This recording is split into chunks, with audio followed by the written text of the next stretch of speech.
Mr. Speaker, last year we had achieved operational control of our southern border for the first time in generations. Trespassers knew they'd be turned back, and so they never started the perilous journey.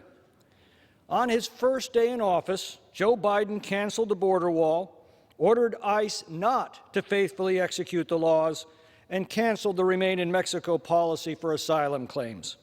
This sent a powerful message throughout the world that America's borders are wide open. So now we are 4 months into an experiment that will test how long a country without borders can survive. The numbers speak for themselves. The week of the 2020 election, scarcely 100 family units illegally crossed our border. By the week of the inauguration, 1,100 did. By the last week of March, it was over 14,000 in a week. In February, the Border Patrol encountered roughly 100,000 aliens illegally crossing our border. That's about the size of South Bend, Indiana. By March, that number had grown to over 170,000. That's about the size of Salem, Oregon. Last month, the number reached nearly 180,000, the population of Providence, Rhode Island, a 900% increase over April of last year. 38% are being released into our country.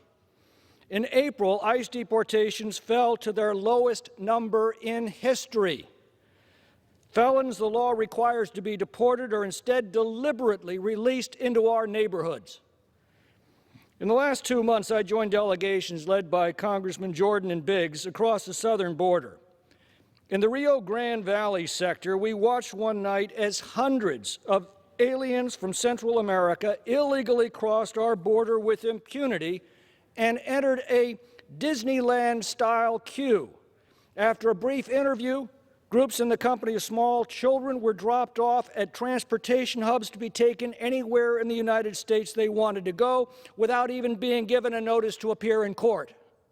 Unaccompanied minors were taken to a holding facility where they were placed in cattle pens. One unit designed for 33 people had over 500 in it. After a few days, they were transferred to HHS facilities. No effort is made to safely return them to their homes. Every effort is made to place them in the United States, often with family or friends who are themselves here illegally. Now, the President just transferred $2 billion to accommodate this flood that he's created, taken from funds Congress appropriated to rebuild our emergency medical reserve and fund COVID testing. Simply stated, Americans last. In the San Diego, El Centro, and Yuma sectors, we saw the nearly completed border wall built by the Trump administration made useless because of small construction gaps that can't be filled because Mr. Biden has forbidden it. Aliens just calmly walk through them. We saw one group taken into custody from Romania. Another group of about 20 were from Cuba, Russia, and Armenia. From all over the world, people are flying into Mexico on tourist visas, making their way to border towns, and then walking through the gaps to enter the United States illegally. In California, one officer told us their orders were to process as many illegals into the country as fast as possible. From its polling, Gallup estimates there are 42 million people now living in Latin America and the Caribbean alone who intend to come to the United States if they can, and now they are. We are witnessing the beginning of a mass migration of historic proportions, one that no civilization in human history has ever survived. One Border Patrol officer warned us that every community in America is about to become a border town.